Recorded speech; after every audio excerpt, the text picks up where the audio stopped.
नमस्कार। Contract lecture series में मैं डॉक्टर अमिताभ सिंह एक बार फिर आपका हार्दिक स्वागत करता हूं। आज जिस विषय को लेकर आपके सामने उपस्थित हूं वो है प्रिविटी ऑफ कॉन्ट्रैक्ट। यहां इस लेक्चर में हम ये देखेंगे कि आखिर प्रिविटी ऑफ कॉन्ट्रैक्ट कहते किसे हैं, और इस टॉपिक पर इंग्लिश लॉ में 4 लीडिंग केसेस आपके सामने रखूंगा, जिसमें पहली लीडिंग केस होगी डल्टन वर्सेस पूल की, जहां दिए गए कॉन्सेप्ट को ओवर रूल करेगा ट्विडल वर्सेस एटकिंसन। इसके बाद तीसरी केस आएगी Dunlop pneumatic tyre company versus Selfridge and company, और चौथी इंपॉर्टेंट केस आएगी Shanklin clear versus detail products limited. फिर बात उठेगी कि क्या इस कॉन्सेप्ट के, इस प्रिविटी ऑफ कॉन्ट्रैक्ट की जो कॉन्सेप्ट है, क्या इसके कुछ एक्सेप्शन भी हैं। तो इसके 6 एक्सेप्शंस आपके सामने डिस्कस करेंगे केस लॉ के साथ। फिर बात आएगी कि क्या भारत में आखिर इसकी क्या स्थिति है, और भारत के साथ थोड़े डिफरेंसेस जरूर दिखाई देंगे section 2D Indian contract act के कारण। और यहां पर 2 लीडिंग केस आएगी, चिन्मया वर्सेस रमैया की, और दूसरी केस आएगी ख्वाजा मोहम्मद वर्सेस हुसैनी बेगम की। शुरू करते हैं प्रिविटी ऑफ कॉन्ट्रैक्ट। कॉन्ट्रैक्ट कहने का मतलब एक एग्रीमेंट जो कि इनफोर्सेबल बाय लॉ हो। एक पार्टी जिसने कुछ करने या नहीं करने के लिए अपना प्रपोजल दूसरे को दिया, और दूसरी पार्टी ने अगर उसके लिए अपनी कंसेंट दे दी, तो यहां प्रपोजल प्रॉमिस का रूप ले लेगा, और प्रपोजल करने वाला प्रॉमिसर होगा और एक्सेप्ट करने वाला प्रॉमिसर। प्रॉमिस के साथ जब कंसिडरेशन जुड़ जाता है, इंग्लिश लॉ का यह मानना है कि कंसिडरेशन प्रॉमिसर के कहने पर प्रॉमिसी के साइड से आना चाहिए। तो जब कंसिडरेशन जुड़ जाएगा प्रॉमिस के साथ, तो वो बन जाएगा एग्रीमेंट, और अगर वो एग्रीमेंट इनफोर्सेबल होता है लॉ के द्वारा, तो उसे हम कहते हैं कॉन्ट्रैक्ट। कॉन्ट्रैक्ट को आप अगर आसान भाषा में कहें तो सामाजिक रिश्तों को आगे बढ़ाने के लिए, इकोनॉमिक एक्शंस मूवमेंट को आगे बढ़ाने के लिए ही कॉन्ट्रैक्ट्स किए जाते हैं। तो एक कॉन्सेप्ट निकल के आता है इस कॉन्ट्रैक्ट से कि जिन लोगों के बीच में कॉन्ट्रैक्ट हुए हैं, केवल वही राइट और ड्यूटी गैदर करेंगे, केवल वही राइट और ड्यूटी बियर करेंगे, और अपने राइट और ड्यूटीज के एग्जीक्यूशन के लिए वही केस फाइल कर सकते हैं। इसका मतलब कि वे लोग जो कि outside the purview of contract हैं, जो उस कॉन्ट्रैक्ट के में पार्टिसिपेट नहीं किए हुए हैं, वो राइट और ड्यूटी क्लेम नहीं कर सकेंगे। इसी कॉन्सेप्ट को प्रिविटी ऑफ कॉन्ट्रैक्ट कहते हैं। यहां पर जो सबसे पहली केस आती है, वो केस आती है डल्टन वर्सेस पूल की। इस केस के फैक्ट बड़े इंटरेस्टिंग थे। एक पिता अपनी बिटिया की शादी के लिए एक पेड़ कटवा रहे थे। बेटे ने जब पूछा कि आखिर आप पेड़ क्यों कटवा रहे हैं, तो पिता ने बताया कि बेटी की शादी के लिए पैसों की जरूरत है, जिसके लिए पेड़ कटवा रहा हूं। बेटे ने कहा, आप पेड़ मत कटवाइए, जितना पैसा इस पेड़ के कटने से, बेचने से आपको मिलेगा, उतना पैसा मैं देने का वादा करता हूं। कुछ समय बाद, पिता की मृत्यु के बाद, बेटे ने पैसा देने से डिनाई कर दिया। तो जिस बिटिया की शादी के लिए ये पेड़ काटे जा रहे थे, उसने केस फाइल किया अपने भाई के खिलाफ। अब वहां पर यह प्रश्न उठा कि क्या एक बेटी जो कि उस एग्रीमेंट का पार्ट नहीं थी, जो एग्रीमेंट पिता और पुत्र के बीच में हुआ था, उसको एग्जीक्यूट करा सकती है। यहां पर कोर्ट ने यह मानते हुए कि पिता ने जो कंसिडरेशन दिया, पिता का जो पूरा ये एग्रीमेंट हुआ है, इस एग्रीमेंट में अगर कोई बेनिफिशियरी है, अगर कोई जिसके लिए ये एग्रीमेंट किया जा रहा था वो बिटिया थी, इस कारण से उसे एग्रीमेंट को एग्जीक्यूट कराने की परमिशन दी गई, और यहां पुत्र को लायबल ठहराया गया पेमेंट देने के लिए। इस पूरे कॉन्सेप्ट को ओवर रूल कर दिया ट्विडल वर्सेस एटकिंसन के केस में। ट्विडल वर्सेस एटकिंसन के केस में ही ओरिजिनेशन मानी जाती है प्रिविटी ऑफ कॉन्ट्रैक्ट की। इस केस में हुआ ये कि एक पेयर जो कि हस्बैंड वाइफ के रूप में आता है, शादी होती है, हस्बैंड वाइफ बनते हैं, तो हस्बैंड के फादर और वाइफ के फादर, दोनों फादर्स ने आपस में एक कॉन्ट्रैक्ट किया कि एक निश्चित सर्टेन अमाउंट हर महीने हस्बैंड को मिलता रहेगा। जब तक दोनों पिता जिंदा थे, तब तक सब कुछ अच्छे से चलता रहा। लेकिन फादर इन लॉ की एक्सपायरी के बाद, हस्बैंड के फादर इन लॉ की एक्सपायरी के बाद, फादर इन लॉ की प्रॉपर्टी जिन एग्जीक्यूटर्स के हाथ में आई, उन्होंने पेमेंट का देना बंद कर दिया। तो हस्बैंड ने केस फाइल किया, और हस्बैंड को यह राइट मिला था, दोनों पिताओं के एग्रीमेंट में यह राइट मिला था कि हस्बैंड इस पैसे के लिए जो उन्हें मिलना है, अगर उसको मना किया जाता है तो वो सूट भी फाइल कर सकते हैं। हस्बैंड ने सूट फाइल किया executors of father in law के खिलाफ, जो प्रॉपर्टी थी जिनके पास, उनके खिलाफ। अब यहां प्रश्न था कोर्ट के सामने कि क्या दो पिता के बीच में हुए एग्रीमेंट में कहीं से भी कोई पार्टिसिपेशन हस्बैंड का दिखाई देता है? तो वहां कोर्ट ने कहा कि आप राइट और ड्यूटी बियर नहीं करते, क्योंकि आप इस कॉन्ट्रैक्ट के पार्ट नहीं हैं। आपने इस कॉन्ट्रैक्ट में कहीं से भी कुछ भी नहीं किया, कोई कंसिडरेशन भी आपके साइड से मूव नहीं हुआ है। इस कारण से ट्विडल वर्सेस एटकिंसन के केस में हस्बैंड के दावे को खारिज कर दिया गया और उनका क्लेम हटाया गया। उन्हें प्रिविटी ऑफ कॉन्ट्रैक्ट के नाम पर, प्रिविटी ऑफ कॉन्ट्रैक्ट नोशन के लिए उनकी केस को डिसमिस किया गया। इसके बाद जो तीसरी इंपॉर्टेंट केस आती है वो आती है Dunlop pneumatic tyre company versus Selfridge and company. इस केस के फैक्ट और इंटरेस्टिंग हैं। डनलप न्यूमेटिक टायर कंपनी जो कि टायर बनाती है, टायर बेचती है, ये टायर बेचती है ड्यू एंड कंपनी को, सेल्फ्रिज को नहीं बेचती है।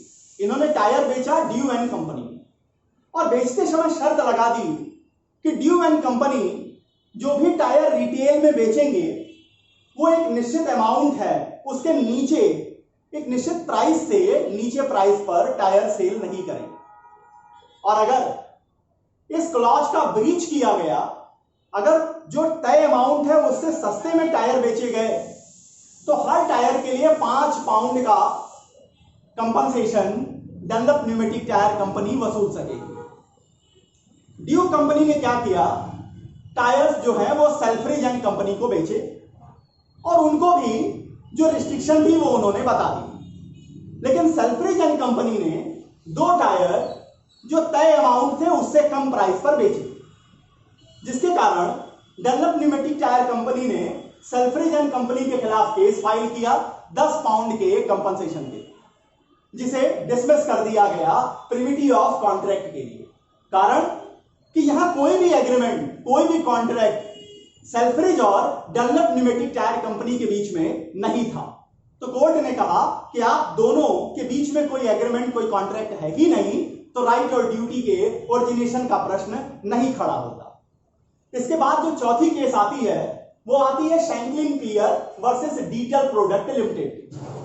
शैंकलिन पियर ने एक कॉन्ट्रैक्टर को हायर किया जिनको एक सरफेस को पेंट करना था, और इन्होंने कहा कि आप जो पेंट खरीदेंगे वो डीटल प्रोडक्ट्स के बनाए हुए पेंट खरीदिए, क्योंकि डीटल प्रोडक्ट का यह कहना है कि हमारे पेंट जो है वो 7 साल तक जैसे कि तैसे बने रहेंगे, वो एकदम ऐसे लगेंगे कि कभी पेंट हुए। कॉन्ट्रैक्टर ने शैंकलिन पियर के कहने के हिसाब से उस सरफेस को पेंट किया डीटल प्रोडक्ट्स के पेंट से, लेकिन वो पेंट 2 महीने से भी कम समय में फेड कर गया, गायब हो गया। अब जब केस फाइल हुई तो वहां डीटल प्रोडक्ट ने ये क्लेम उठाया कि हमारा कोई भी एग्रीमेंट, हमारा कोई भी कॉन्ट्रैक्ट शैंकलिन पियर के साथ तो हुआ नहीं, हमने तो काम भी जो किया वो कॉन्ट्रैक्टर के साथ किया। यहां पर कोर्ट ने यह माना कि अगर कोलैटरल एग्रीमेंट को देखिए, अगर कोलैटरल बेनिफिट्स को देखिए, तो कोलैटरल एग्रीमेंट के नाम पर यहां प्रिविटी ऑफ कॉन्ट्रैक्ट को रिकॉग्नाइज नहीं किया गया। तो इसका मतलब कि जब आप इन चारों केसेस को देखते हैं तो एक बात निकल के आती है कि यह सही है कि ज्यादातर मामलों में वे लोग जो कि कॉन्ट्रैक्ट के पार्ट एंड पार्सल नहीं हैं, वो उस कॉन्ट्रैक्ट में राइट और ड्यूटी बियर नहीं करते, जिसे हम प्रिविटी ऑफ कॉन्ट्रैक्ट के रूप में जानते हैं। अब प्रश्न उठता है कि क्या इस प्रिविटी ऑफ कॉन्ट्रैक्ट जो नोशन है, जो मैक्सिम है, क्या इसके कुछ एक्सेप्शंस भी हैं? तो इसके 6 एक्सेप्शन हैं। पहला एक्सेप्शन है जो कहता है कॉन्ट्रैक्ट रिलेटेड टू लैंड। इसमें केस आती है टल्क वर्सेस मोक्सहे की, और यहां यह डिटरमाइन किया गया कि अगर कोई लैंड किसी भी पर्सन को रिस्ट्रिक्शंस के साथ मिली है, तो जब वो लैंड ट्रांसफर करेगा तो ये रिस्ट्रिक्शंस भी लैंड के साथ जाएंगी। ऐसा नहीं है कि जो तीसरा आदमी इसमें कल ट्रांसफरी बन के आएगा वो ये बात कहे कि मैं तो पहले वाले एग्रीमेंट का पार्ट एंड पार्सल नहीं था, इसलिए राइट और ड्यूटी मेरे ऊपर लागू नहीं होगी और मैं विदाउट एनी इनकम्बेंसी इस लैंड को यूज करूंगा। तो आंसर है ऐसा वो नहीं कर सकेंगे, क्योंकि लैंड कोवेनेंट्स जो लगे होते हैं वो प्रिविटी ऑफ कॉन्ट्रैक्ट के एक्सेप्शन के रूप में रिकॉग्नाइज किए जाते हैं। नंबर सेकंड जो एक्सेप्शन है वो है ट्रस्ट का। ट्रस्ट का मतलब क्या? जब कोई भी एग्रीमेंट, दो पार्टीज एक एग्रीमेंट करते हैं कि इस एग्रीमेंट में एक तीसरे आदमी को बेनिफिशियरी बना देते हैं, तो इस तरह के एग्रीमेंट को एक ट्रस्ट के रूप में आप देख सकते हैं। तो अगर यहां जिसके लिए बेनिफिट ओरिजिनेट की गई है, जो बेनिफिशियरी बनाया गया है, वो राइट और ड्यूटी को एग्जीक्यूट करा सकेगा, इस बात के होते हुए भी कि वो उस एग्रीमेंट में पार्ट एंड पार्शल नहीं था। केस आती है इनरी फ्लारवेल की। यहां एक कुछ बिजनेसमैन जो आपस में मिलकर बिजनेस कर रहे थे, उन्होंने आपस में एक एग्रीमेंट किया कि अगर हम में से किसी की डेथ हो जाती है, किसी पार्टनर की डेथ हो जाती है, तो डेथ किए हुए पार्टनर की विडो को एक निश्चित अमाउंट एन्युटी के रूप में उस फर्म से मिलने वाली बेनिफिट से, उसके प्रॉफिट से दिया जाएगा। एक पार्टनर उसमें एक्सपायर कर जाता है, उसकी जो विडो रहती है वो बेनिफिशियरी कैपेसिटी में उस एन्युटी को क्लेम करती है। कोर्ट ने उनके दावे को वैलिड माना, उनको उनकी एन्युटी दिलाई और कहा कि ये एक ट्रस्ट के रूप में ये एग्रीमेंट है और इस कारण से बेनिफिशियरी जो है वो उस राइट और ड्यूटी को एग्जीक्यूट करा सकते हैं। यहां प्रिविटी ऑफ कॉन्ट्रैक्ट का फॉर्मूला लागू नहीं होगा। नंबर थर्ड आता है third party insurance. Motor vehicle के केस में और बाकी जगह जहां आप थर्ड पार्टी इंश्योरेंस लेते हैं, तो अगर किसी भी एक्सीडेंट के केस में वो जो थर्ड पार्टी, जो कि शुरू में बिल्कुल अननोन होगी कि आखिर कौन होगा थर्ड पार्टी, जिसे भी अगर क्षति होती है, डैमेज होता है, वो डैमेजेस क्लेम कर सकता है, इस बात के होते हुए भी कि वहां पर वो उस एग्रीमेंट का पार्ट एंड पार्शल नहीं था। चौथा जो इसका एक्सेप्शन है वो आता है कमर्शियल प्रैक्टिस का। अब कमर्शियल प्रैक्टिस को आप ऐसे समझिए कि निगोशिएबल इंस्ट्रूमेंट एक्ट में जो भी निगोशिएबल इंस्ट्रूमेंट बनाए जाते हैं, चाहे वो बिल ऑफ एक्सचेंज हो, चाहे हुंडी हो, चाहे चेक हो, उसमें जो प्रपोजर जो वो बना रहा है, जिन रिस्ट्रिक्शंस के साथ वो उसको बनाते हैं, चाहे वो होल्डर हो या होल्डर इन ड्यू कोर्स, वो उन रिस्ट्रिक्शंस को कैरी फॉरवर्ड करते हैं। तो इसका मतलब कि कमर्शियल प्रैक्टिस भी एक एक्सेप्शन है प्रिविटी ऑफ कॉन्ट्रैक्ट का। नंबर फिफ्थ जो एक्सेप्शन है वो है benefits accrued to the third party. ये कहीं ना कहीं ट्रस्ट के साथ मिलता जुलता ही नजर आएगा। थर्ड पार्टी के लिए अगर आपने कोई बेनिफिट एक्रू कर दी है, तो वो थर्ड पार्टी उस बेनिफिट्स को क्लेम कर सकते हैं बिना इस बात के होते हुए भी कि वो उस एग्रीमेंट के पार्ट एंड पार्शल नहीं है। केस आती है वैश्विक वर्सेस वैश्विक। एक व्यक्ति जो है वो अपने बिजनेस से रिटायर हो रहा था, उसने अपना बिजनेस अपने भतीजे को ट्रांसफर किया और उसमें एक रिस्ट्रिक्शन, एक शर्त उन्होंने लगाई कि भतीजा जो है वो व्यक्ति जिसने अपना बिजनेस ट्रांसफर किया है, उसकी विडो को हर हफ्ते 5 पाउंड का पेमेंट करते रहेंगे। जब उस व्यक्ति ने जिसने ये ट्रांसफर किया था उसकी एक्सपायरी हो जाती है, तो भतीजे ने पैसे देने में आनाकानी शुरू कर दी, डिनाई करना शुरू कर दिया। तो उस व्यक्ति की विडो ने जिसके फेवर में ये राइट एक्रू किया गया था, उसने क्लेम किया और यहां कोर्ट ऑफ लॉ ने उसके क्लेम को वैलिड माना, उसके क्लेम को दिलाया और कहा कि यहां पर जो नेफ्यू है वो बाउंड होंगे 5 पाउंड की हर हफ्ते की जो भी उसका पैसा देने के लिए वो बाउंड माने जाएंगे। और छठा एक्सेप्शन आता है charter party contracts. Charter party contracts फिर एक बार लैंड के साथ चला जाता है कि अगर कोई भी प्रॉपर्टी आपके हाथ में रिस्ट्रिक्शंस के साथ आई है, तो वो आगे भी रिस्ट्रिक्शंस के साथ ही मूव करेगी, वो विदाउट रिस्ट्रिक्शन नहीं जाएगी। भले ही बाद में जो पक्षकार इसमें आए, जो पार्टीज इसमें शामिल हो, वो पहले वाले एग्रीमेंट के पार्ट एंड पार्शल ना रहे। अब अगर इंग्लैंड के बाद हम जब भारत में आते हैं, तो भारत में ये प्रॉब्लम इतनी बड़ी नहीं दिखाई देती। उसका कारण आपको सेक्शन 2D को देखना होगा। सेक्शन 2D कहता है कि on the demand of promisor, either the promisee or anybody else from the side of the promisee, either to do something or have done something or will do something or not. कहने का मतलब कि यहां पर promisor के कहने पर promisee या किसी और व्यक्ति ने या तो कुछ कर चुका है या नहीं कर रहा है, कर चुका है या नहीं किया है, कर रहा है या नहीं कर रहा है, या करने का या नहीं करने का अगर वादा दे देता है तो यहां पर ये करना नहीं करना तीनों टेंस में, प्रेजेंट, पास्ट, फ्यूचर में, ये कंसिडरेशन के रूप में वैलिड माना जाएगा। यहां पर केस आती है चिन्मया वर्सेस रमैया की।